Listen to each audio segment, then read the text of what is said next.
Egun on guztioi, gaurkoan Gipuzkoako Foru Aldundiak, Gipuzkoako urrezko domina Lourdes Iriondo Mujikari emango diola jakinaraztera nator lehen urrats honetan. Bere heriotzaren 20. urteurrena beteko da aurten, eta ekitaldia abenduan izango da, eta omenaldi hunkigarria eta berezia izango delakoan gaude, omenduaren familiarekin eta gertukoekin elkarlanean prestatzen ari garena. Hain zuzen, domina hau foru erakundeak ematen duen Ilondoko 2. urrezko domina izango da, 2008an Mikel Laboazenari eman ostean. Aste honetako Gobernu Kontseiluak onartutako errekonozimendu honen bidez, Lourdes Iriondok euskal kantagintzan eta haur literaturan egindako ekarpen aitzindaria aitortu nahi da, hala nola garaiko estereotipoak eta oztopoa gaindituz, emakume sortzaileak euskal kulturaren erdigunean kokatzeko izan zuen adorea ere.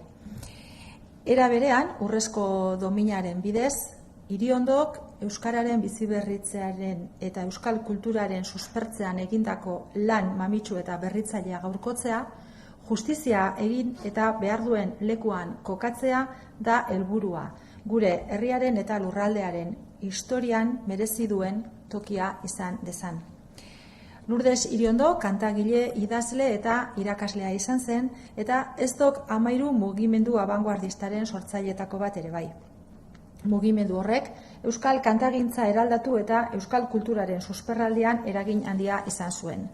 Bere ahotsak eta irudiak, plazaren erdian emakume kantari bat gitarra lagun zuela, arrasto sakona utzi zuen belaunaldi askorengan.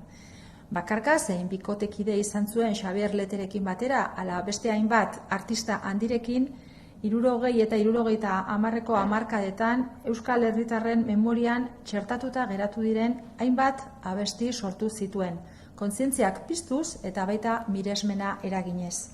Bere ibilbidea aitzindaria izan zen berdintasunaren ikuspegitik ere.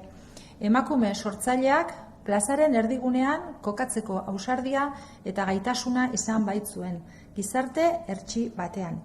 Bere abestietan, euskal zaletasuna, herrigintza, kritika soziala eta politikoa, naiz espiritualtasuna uztartu zituen, eta horrela ondoren etorri diren emakume musikari eta kulturgileentzat ere bidea urratu zuen. Halaber, Iriondok ekarpen oparo eta aitzindaria egin zuen haur literaturan ere, eta hainbat aditu eta jakitunen esanetan, mugarri izan zen euskararen transmisioa belaunaldi berrietara zabaltzeko ahaleginean.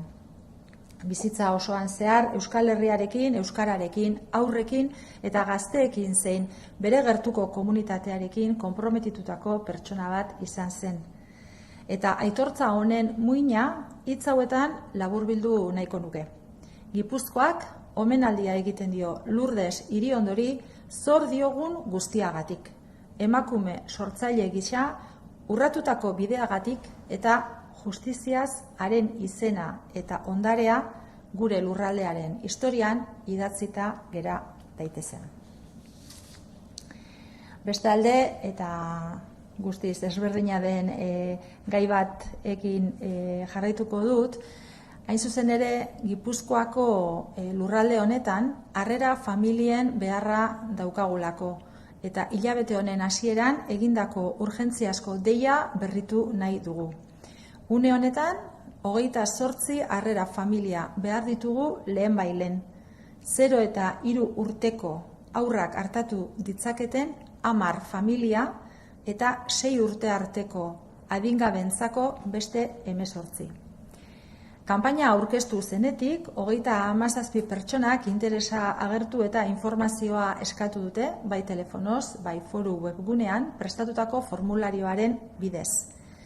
Esan behar dugu gaur egun 85 haur eta nerabek familietan bizitzeko beharra daukatela Gipuzkoan. Oro har Aldundiak 885 adingabe ditu tutoretzapean, eta hoietatik 556 zentroetan bizi dira eta 329 harrera familietan. Funtsezkoa da zaurgarritasun egoeran dauden adingabe hoien ongizatea bermatzeko harrera familiak izatea. Ez da bide erraza, zalantzak, erronkak eta beldurrak baitakartza erabaki honek, baina ilusioa, ausardia, konpromisoa eta batez ere maitasun handia ere badakartza. Etxeko ateak irekitzeak gehien behar dutenei afektua eta egonkortasuna eskaintzea esan nahi du eta Gipuzkoako komunitatearen gaitasun solidario eta arduratsua islatzen du. Baliabide honen helburua egonkortasuna, ongizatea eta afektua ematea da, adingabei behar emozional, fisiko eta sozialei erantzunez. Aldi baterako integrazioko ekintza altruista da, administrazioarekin lankidetza estuan egiten dena, eta haur bakoitzaren historia errespetatzen duena eta haientzat positiboa baldin bada jatorrizko familiarekiko lotura mantentzea ahalbidetzen duena. Beraz, harrera ez da adopzioa, ez da horren aurreko urrats bat ere, egoera bakoitzera egokitutako babes neurri bat baizik. Gipuzkoan 3 harrera modalitate daude. Presakoa 6 hilabetera artekoa eta berehalako ebaluazioa behar duen kasuetarako, bestea aldi baterakoa, 2 urtera artekoa jatorrizko familian errekuperatzeko aukera duten adingabentzat eta bestea berriz iraunkorra. Epe laburrean etxera itzultzea aurre ikusten ez den kasuetarako. Interesatuek 682 554 433 telefonoan edo Gipuzkoako Aldundiaren webgunean lor dezakete informazioa. Como decía en euskera, la Diputación Foral de Guipúzcoa concederá este año la Medalla de Oro de la institución a la cantautora, escritora y profesora Lourdes Iriondo Mújica, coincidiendo con el 20º aniversario de su fallecimiento. El acto de entrega se celebrará en diciembre y será un homenaje emotivo y especial organizado en colaboración con su familia y con el entorno de la homenajeada. Se trata además de la segunda medalla de oro otorgada de manera póstuma por la institución foral tras la concedida en el 2008 a Miquel Laboa. Con esta distinción, aprobada en el Consejo de Gobierno de esta semana, se pretende reconocer la aportación pionera de Lourdes Iriondo en la canción vasca y en la literatura infantil, así como el papel que jugó como mujer adelantada a su tiempo, capaz de superar estereotipos y obstáculos para situar a las creadoras en el centro de la vida cultural vasca.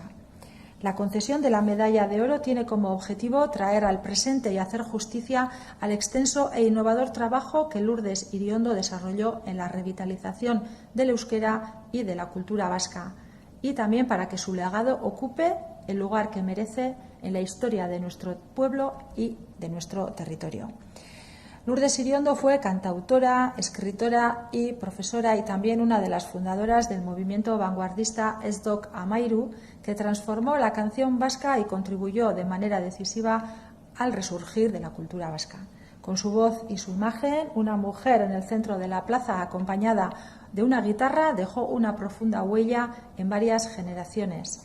Sus canciones, tanto en solitario como principalmente con Xavier Lete o también en colaboración con otros artistas, se convirtieron en referentes de la memoria colectiva de los años 60 y 70, despertando conciencia y admiración. Quiero destacar que su trayectoria también fue pionera desde la perspectiva de la igualdad, al tener el coraje y la capacidad de situar a las mujeres creadoras en el espacio público en una sociedad que era cerrada y limitada para todas ellas. En sus canciones confluyeron lo euskaltzale, el compromiso social y político, la espiritualidad y también un firme compromiso en abrir camino a futuras generaciones de mujeres músicas y creadoras. Además, Lourdes Iriondo realizó una aportación fundamental en el ámbito de la literatura infantil en euskera, considerada por especialistas y voces autorizadas como un hito en la transmisión del idioma a las nuevas generaciones. A lo largo de su vida fue una persona profundamente comprometida con Euskal Herria, con el euskera, con la infancia, la juventud y su comunidad. Quisiera resumir el espíritu de este reconocimiento con estas palabras. Guipúzcoa rinde homenaje a Lourdes Iriondo por todo lo que le debemos, por su contribución a abrir camino como creadora y porque la justicia nos pide que su nombre y su legado estén inscritos en la historia de nuestro pueblo y de nuestro territorio.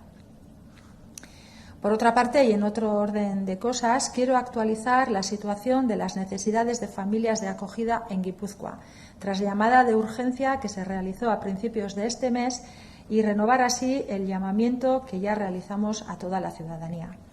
En estos momentos, en Guipúzcoa necesitamos un total de 28 familias de acogida de urgencia, 10 familias que puedan atender a niñas y niños de entre 0 y 3 años y 18 familias para niñas y niños de hasta 6 años. Desde la presentación de la campaña, 37 personas se han interesado y han solicitado información, tanto por vía telefónica como por el formulario que está habilitado en la web de la Diputación. En la actualidad, 85 niñas, niños y adolescentes necesitan vivir en familia en Guipúzcoa. En conjunto, la Diputación Foral de Guipúzcoa tutela ahora mismo a 885 menores, de los cuales 556 residen en centros y 329 conviven con familias de acogida. Estas familias son fundamentales para garantizar el bienestar de todos ellos que están en situaciones de vulnerabilidad. No se trata de un camino sencillo, conlleva dudas, retos, miedos, pero también aporta ilusión, valentía, compromiso y sobre todo mucho cariño. Abrir las puertas de nuestros hogares significa ofrecer afecto y estabilidad a quienes más lo necesitan y refleja también esa capacidad solidaria y responsable de la comunidad guipuzcoana. El objetivo de este recurso es, pues, proporcionar estabilidad, bienestar y afecto a todos estos menores, atendiendo a sus necesidades, tanto emocionales como físicas y sociales, que les acompañen en esta etapa de su vida. Se trata de un acto altruista, de integración temporal, en estrecha colaboración con la Administración, que también respeta la historia de cada uno de estos niños y niñas y que siempre que sea positivo para ellos permite también que sigan manteniendo la relación con su familia de origen. Hay que decir claro que esta acogida no es adopción, ni tampoco un paso previo a ella, sino una medida de protección que se adapta a cada una de las situaciones. En Guipúzcoa existen 3 modalidades de acogida: la urgente, que dura 6 meses aproximadamente, hasta 6 meses, y que se destina a los casos que requieren una evaluación inmediata; la temporal, que puede extenderse hasta los 2 años y que está dirigida a menores cuya familia de origen tiene posibilidades de recuperación; y la permanente, cuando no se prevé el retorno a su hogar, al menos en un corto plazo. Todas las personas que están interesadas pueden obtener información llamando al teléfono 682-554-433 y también a través de la página de la Diputación Foral de Guipúzcoa.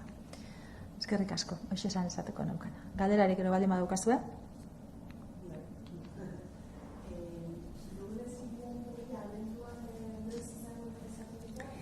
Ez dago oraindik data zehaztuta, baino Gabonak aurretik izango da, eta hor abenduaren erdialdean edo. Ez dago oraindik data zehaztuta.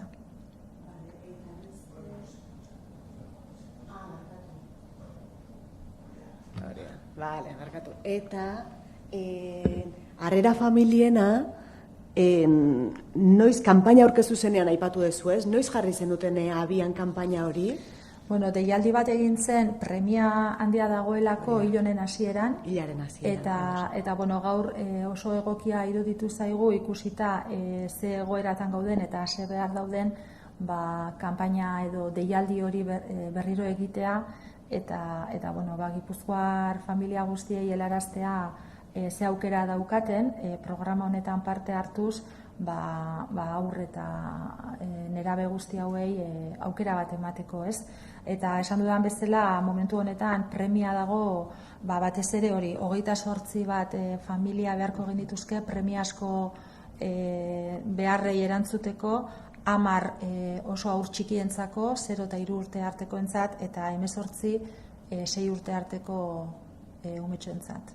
Eta, abian dago deialdia, kanpaina eta informazioa jaso nahi duenak, bi bideoie dauzka, ez? Telefonoz deitu edo bestela web orrian dagoen formularioa betez informazioa eskartzeko. Besterik? Bale, eskerrik asko.